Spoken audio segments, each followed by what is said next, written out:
Good morning, and welcome back to Daily Dhamma, a letter to our children. Today is August 8th, and our reading is Jumping to Contusions.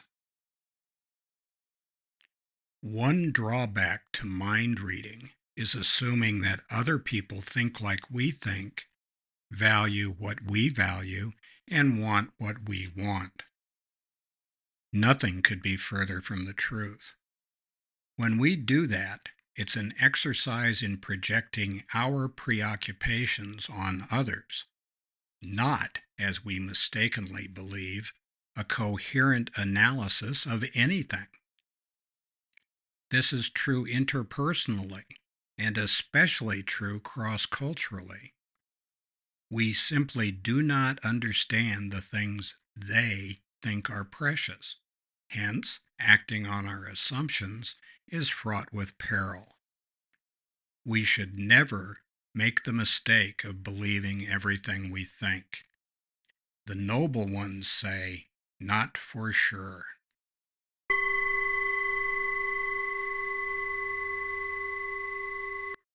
Well, there we go again.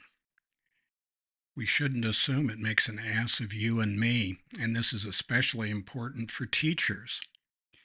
The fact that we believe X, Y, and Z doesn't mean that that's in keeping with what is good for students, for children, for their parents, for the school, for the community, and for the nation.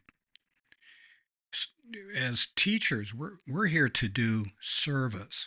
We're here to help children learn skills that will make them more useful in society. We're not here to propagandize them or give them a bill of goods that we approve of and that we think are important. Now, if we're teaching in a certain society and we really don't like that society and we think that their values and the heritage that they share is beneath us, then why don't we go sell shoes or flip burgers? The world needs more bartenders. We could take that up. That'll be a place where we can lay our mumbo jumbo on people who are actually paying to hear it. It's not so in schools. So teachers need to be especially careful about jumping to conclusions.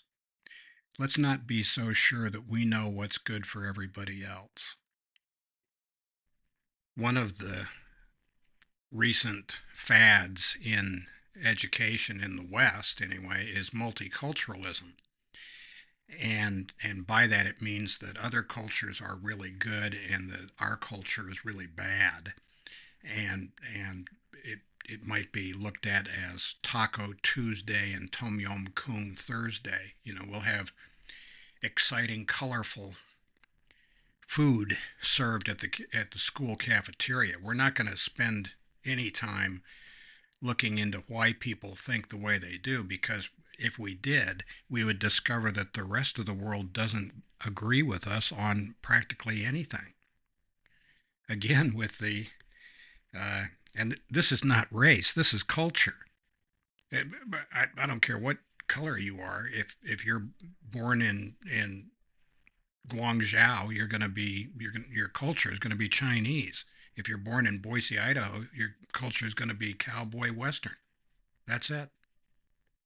If in our schools we propagandize people and say no, it's racist to believe in the efficacy of cultures, that is just errant nonsense.